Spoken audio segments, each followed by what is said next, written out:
अयोध्या की विश्व प्रसिद्ध रामलीला में भगवान शंकर का किरदार निभाने आए सुप्रसिद्ध अभिनेता बिंदु दारा सिंह ने हाल ही में बांग्लादेश और पाकिस्तान में हिंदुओं पर हो रहे अत्याचार को लेकर कड़ा बयान दिया था।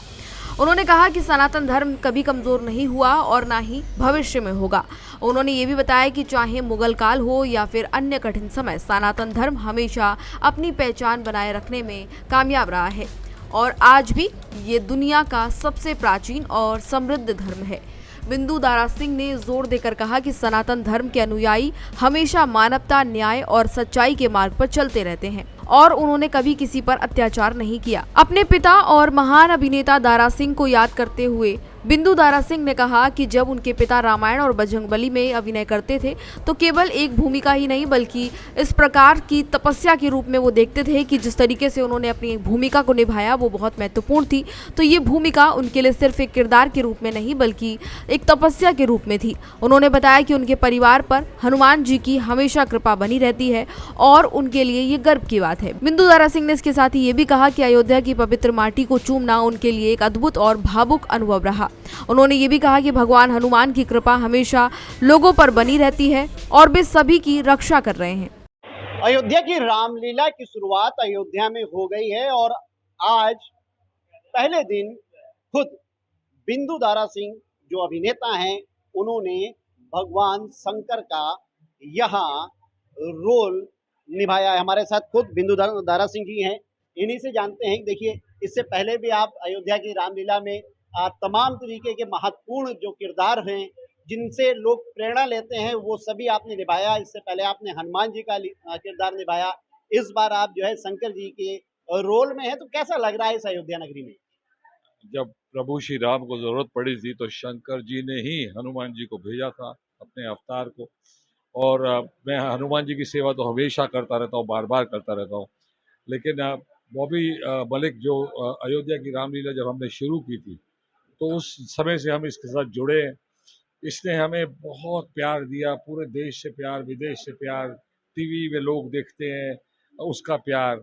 तो ये जो प्यार है ये हमारे साथ बना है और हम इसके साथ जुड़े हैं।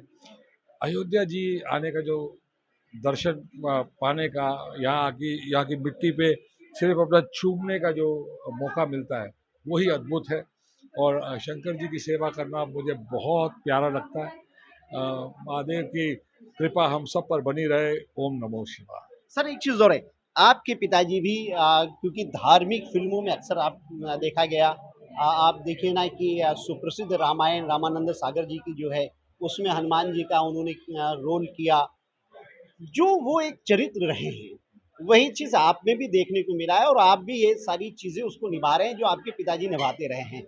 ये प्रेरणा आपके मन में कैसे आई? और अगर आप एक स्मरण करें अपने पिताजी के बारे में तो वो कुछ क्षण उसके बारे में हमें बताइए। मेरे पिताजी ने बचपन में जब हम छोटे थे तो हमने एक फिल्म देखी थी उनकी, जय बजरंग बली। उसकी हम शूटिंग पे गए थे। उनकी तपस्या, जिस तरीके से वो काम करते थे, वो देखने को मिला। फिर रामायण में हमने उनको सबने देखा, सबने सराहा। जब हम आँख बंद करते तो उनकी छवि हनुमान जी के रूप में हमारे सामने आती है, उनकी शक्ल दिखती है हमें। तो हम किस्मत वाले हैं जो हम इस घर में पैदा हुए और हनुमान जी की कृपा हमारे परिवार पर है, मेरे ऊपर भी है। मैं हनुमान जी को महसूस करता हूँ, जब भी मैं उनका वेश धारण करता हूँ तो मुझे लगता है जैसे वो मुझे देख रहे हैं और मेरे साथ करीब यहीं खड़े हैं। तो हनुमान जी, सैकड़ों लोग हनुमान जी की पूजा करते हैं, लेकिन याद रखना कि वो सैकड़ों के सैकड़ों को वो देख रहे हैं, वो आपको परख रहे हैं और वो आपके साथ हैं। ये कैसे होता है, ये अद्भुत करिश्मा कैसे होता है, ये मैं एक्सप्लेन नहीं कर सकता। ये कोई साइंस नहीं है इसके पीछे। पर इतना याद रखना कि जब आप हनुमान जी को याद करते हो तो वो आपको सुन रहे हैं। मुझे विश्वास है कि जब भी मैं हनुमान जी के कपड़े पहनता हूँ, उनकी सेवा में उतरता हूँ, तो हनुमान जी यहाँ खड़े होते हैं मेरे साथ। और वो कैसे होते हैं मैं बोल नहीं सकता, ये मैं बयान नहीं कर सकता, लेकिन 100% बात पक्की है। सर देखिए, एक चीज़ और है, अ, अभी आप देखिए लगातार जो सनातन पे हमले किए जा रहे हैं उसको आप किस रूप में लेते हैं? तो मजाक है। सनातन पे कोई हमला कभी कामयाब नहीं हो सकता। मुगल आए, उनने पूरे भारत को रौंदने की कोशिश की, लेकिन सनातन को वो बिल्कुल नहीं मिटा पाए। ये दुनिया का सबसे पुराना रिलीजन है, दुनिया का पुराना तरीका है जीने का, और इसको आप कभी मिटा नहीं सकते। डर से, भय से, जीत से, ये कभी मिट नहीं सकता। ये जो है ये खून के अंदर बसा है। और हिंदुत्व जो है, जो सनातन धर्म है, ये बहुत ही प्यारा धर्म है। हमने कभी किसी के ऊपर अत्याचार नहीं किया, कभी अटैक नहीं किया, कुछ नहीं किया। हम हिंदू, मुस्लिम, सिख, ईसाई जो भी हिंदुस्तान में रहते हैं, सारे के सारे सनातन धर्म से निकले हैं। जब यहाँ मुगल आए तो उन्होंने चेंज कर दिया, कन्वर्ट कर दिया लोगों को, लेकिन वो पहले उनकी 7-8 पीढ़ियाँ पहले सब के सब इस धर्म से निकले हैं। इसीलिए हम सबके करीब है ये धर्म, और ये धर्म कभी मिट नहीं सकता। ये कभी भी मिट नहीं सकता। कोई कितना प्रयास करे, कोई कितनी चीज़ें करे, भगवान जो है वो हैं, और हिंदुस्तान भगवान का घर है। पूरी दुनिया में भगवान है, पर वो हिंदुस्तान में बसते हैं। सर एक चीज़ और है, जिस तरीके से बांग्लादेश में जो है हिंदुओं के ऊपर लगातार अत्याचार किया जा रहा है, जो यूनुस सरकार है वो जो है उसकी सरपरस्ती में जो है हिंदुओं पे अत्याचार हो रहा है, क्या कहेंगे इस विषय पे? ये जो सोच है उनकी वो बहुत गलत है। अगर बांग्लादेशी, पाकिस्तानी सबके 7-8 पीढ़ियाँ पीछे जाओगे तो वो सनातन धर्म से निकले हैं। तो ये बात उनको भी पता होनी चाहिए अंदर कि वो कहाँ से निकले। ठीक है, अभी वो इस्लाम कबूल कर चुके हैं। इस्लाम अगर अच्छी तरह पढ़ेंगे तो उसमें ऐसा कुछ नहीं लगा होगा किसी के ऊपर। अगर आप सोच लो कि आप अत्याचार करोगे, कुछ बुरा करोगे, वो ज़माना अलग था जब वो होता था कि भाई अब सब जगह कब्जा करना है, इस्लाम को फैलाना है। इस्लाम फैल चुका है, पूरी दुनिया में है। अब बस करो और अपने रिलीजन को फॉलो करो। ऊपर वाला देख रहा है, आपका भी अल्लाह देख रहा है, हमारा भी भगवान देख रहा है। वो सारे के सारे देख रहे हैं। जैसे कर्म करोगे वैसा फल देगा भगवान। यही है सच्चा ज्ञान। जैसा आप करोगे वैसा भरोगे, यहीं भरोगे। ऊपर जाके कुछ नहीं है, ना कोई हूर है ना कुछ है, सब यहीं है, यहीं मिलेगा। एक अंतिम सवाल है, देखिए भगवान श्री राम के मंदिर बन गया, लाखों की संख्या में श्रद्धालु यहाँ पे प्रतिदिन आते हैं रामलला के दर्शन करने के लिए।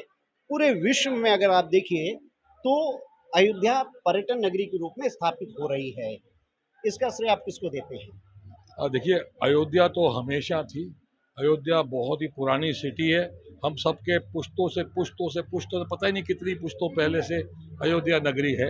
लेकिन अयोध्या नगरी हमेशा थी, उससे वो लोग बस रहे थे यहाँ। सबको पता था राम जी यहीं पैदा हुए हैं, लक्ष्मण जी यहीं हैं, यहीं उनके मंदिर हैं, यहीं शादी हुई थी, सब कुछ सबको पता है।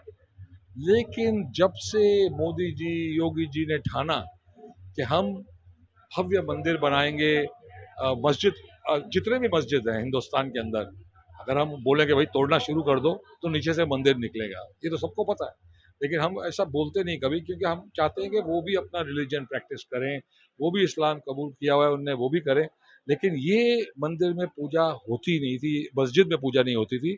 और जब ये मंदिर बना है तो आपको दिख रहा है कितना भव्य मंदिर बना है। अभी तो कुछ भी नहीं आए, अभी तो 1% लोग भी नहीं आए इस मंदिर में। अगले पता नहीं कितने सालों में, 2, 4, 5 सालों में इतने लोग आएंगे कि आप यकीन नहीं कर पाओगे। ये मेरी प्रेडिक्शन, आप चाहिए तो लिख लो, कि पता ही नहीं दुनिया में कितने लोग वापस, जो बोलते हैं ना, घर वापसी करेंगे और इस मंदिर में आएंगे। इतना पावरफुल मंदिर है। ये हमारा टोनी है हनुमानगढ़ी का, ये कोविड के टाइम से सेवा कर रहा है वानरों की। तो इसके अंदर, इसके पास इतने कोई पैसे या करोड़पति आदमी नहीं है। ये सेवा करना शुरू कर दिया इसने कोविड के टाइम पे। कोविड खत्म हो गया, वानरों को खाना थोड़ा बहुत मिलने लग गया, लेकिन इसका जो सेवा का भाव है वो खत्म ही नहीं हुआ, और उसे इतनी खुशी मिलती है। ऊपर वाला करता है इसका जो भी इंतजाम करना है। ये मेहनत भी करता है, काम भी करता है, अपने भी पैसे डालता है, कोई और भी आ जाता है, कैसे भी कोई भी ऊपर वाला रास्ता दिखाता है। लेकिन एक भी दिन ऐसा नहीं गया जो टोनी ने अपनी गाड़ी भर के वानरों को खाना नहीं खिलाया, पूरी टिक्की भर के। तो ये कैसे होता है? ये ऊपर वाला कराता है। अब इसके कर्म है, ये इसके साथ जाएंगे, इसके पुश्तों को मिलेंगे। हम क्यों ऐसे हैं कि कोई गरीब प्रजा के घर में पैदा होता है, कोई हीरो के घर में पैदा होता है? सब क्यों? क्योंकि पिछले जन्म के कर्म उन्हें इस जन्म में भी मिल रहे हैं। क्यों किसी को दुख होता है, कष्ट पहुंचते हैं? पिछले जन्म के भी कर्म है। तो प्लीज़ अपने कर्म अच्छे करो, एक दूसरे का साथ दो, एक दूसरे को हेल्प करो। जितना अच्छा करोगे उतनी ही बढ़िया ज़िंदगी इस बार मिलेगी। ये थे बिंदु दारा सिंह, जिन्होंने अयोध्या की रामलीला में इस बार शंकर जी का जो किरदार है वो निभाया है। उन्होंने बहुत अच्छी बात हमारे भारत एक्सप्रेस न्यूज़ चैनल के जो भी दर्शक हैं उनके लिए कही है कि जैसा कर्म करेंगे वैसा फल पाएंगे। कैमरा सहयोगी वेद के साथ मनमीत गुप्ता, भारत एक्सप्रेस, अयोध्या।